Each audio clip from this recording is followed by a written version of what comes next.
Сан-Андреас Крайм-Сити. Черт, можно я не буду в это играть? У меня уже плохое предчувствие. Ладно еще название, но тут даже поза не Грилла нелепо копирует GTA. Будем считать, что это просто омаж, то есть дань уважения великой игре. Сюжет. Главный герой прилетает в Сан-Андреас на вертолете из Колумбии, чтобы убить любимого двоюродного брата главного колумбийского драг-дилера. Но не все так просто, ведь этот брат посылает наемников, чтобы убить главного героя, а наемники, в свою очередь, тоже посылают наемников, и пока мы их всех не изничтожим, ничего у нас не выйдет. Раз в истории речь о Колумбии, значит, это, скорее всего, реально существующий остров Сан-Андреас. И то ли в Колумбии началась мода на русские тачки, то ли этот остров присоединили к РФ, но... по дорогам тут щеголяют «Жигули», которые просто возникают друг за другом из воздуха. Вот тут работает какой-то невидимый конвейер, или они телепортируются прямо с завода «Лады». Это, наверное, такой хитрый план по захвату других стран. Наводняешь страну тонированными кислотными «Жигулями», и люди начинают сходить с ума от одного только их вида. Смотрите сами. Кажется, я залип. Не могу оторвать взгляда. Я просто прикован. Я реально прикован! Помогите! Кто-нибудь! Она меня гипнотизирует! Уберите от меня эту мазафаку! Она меня гипнотизирует! Блин, хорошая тачка. В общем, игра на этом моменте виснет, и ее приходится перезапускать. Увы, покататься на ласточке невозможно. А вот на Сан-Андреас мобиле всегда пожалуйста! Трудно быть дылдой, когда приходится садиться на заднее сиденье, чтобы комфортно управлять машиной. В Сан-Андреас мобиле есть особая кнопка. Похоже на взрыв, как думаете, зачем она? Это не ответил на мой вопрос, но это довольно весело. Уи! Этот странный пёсель появляется каждый раз, когда выходишь из машины. Почему бы и нет? Сейчас модно добавлять пса-компаньона. Игра просто в тренде. Фас, Бобик! Я сказал фас! Бесполезный кусок полигонов, и тебе даже избавиться нельзя. А вот от кого тут можно избавиться, так это от людей. Людей X. Мерзкие мутанты. На!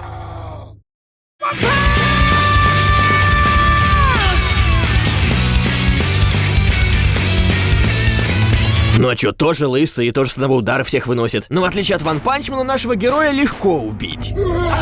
Даже если стреляешь совсем не в него и вообще стоишь к нему спиной. Из-за этого миссии становятся неоправданно сложными. Хотя, когда после каждого проигрыша тебе предлагают посмотреть рекламный ролик, все встает на свои места. Сан-Андреас Гангстер 3D. Ничего примечательного. Потыренные из оригинальных GTA модельки, вшитые в кривой движок. Практически неуправляемые машины и сверхсильные пешеходы. Как два пальца. В рукопашку справиться с этими имбовыми ублюдками тоже нельзя. До них просто невозможно добраться. Оп.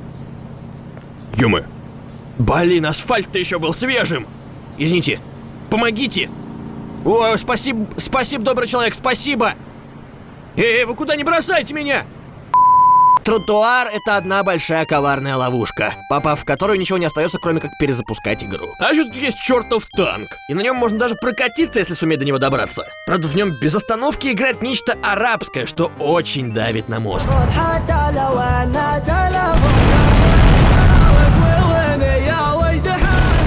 Это нормально, что в Google Play лежат игиловские игры? Russian Mafia City. Эта игруля вроде особо и не пытается копировать GTA. Ее выдает только шрифт логотипа и самопровозглашенный титул лучшего симулятора жизни в криминальном городе. Что ж, заценим. Найдите Бориса. Ну, хоть не Леху. Борис, ты где? Борис — это босс мафии, который дает нам задание. Сходить за него в соседний двор за деньгами. Или покататься вместо него на его машине. Боссу ведь не до этого, у него есть более важные дела. Например, стоять весь день возле гаражей и портить воздух. Я все ждал, когда он даст задание ублажить вместо него жену, но... в какой-то момент Борис просто перестал выдавать новые миссии. Борис, ну ты чё в самом деле? Давай, что ли, постою тут вместо тебя или боссом мафии побуду. Нет? Борис, соглашайся. Соглашайся, Борик. Борик, соглашайся.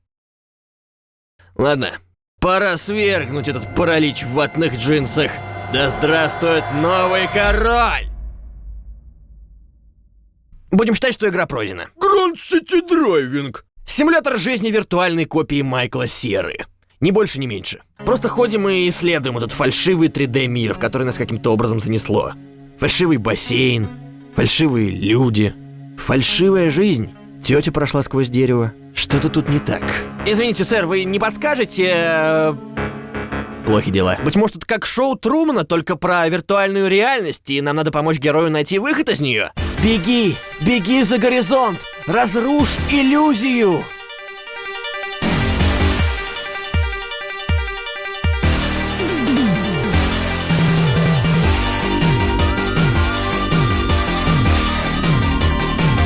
Ладно, так и быть, я тебе помогу. Гэнгтагекшн. Когда наконец перед нами предстанет хоть более-менее годный клон GTA? Эта игруха, судя по скриншотам, выглядит довольно заманчиво. Сейчас заценим, что тут у нас. Это же... Это... Ну... Довольно неплохая игра. Ставь лайк, делись видео с друзьями и подписывайся на канал, чтобы не пропустить продолжение.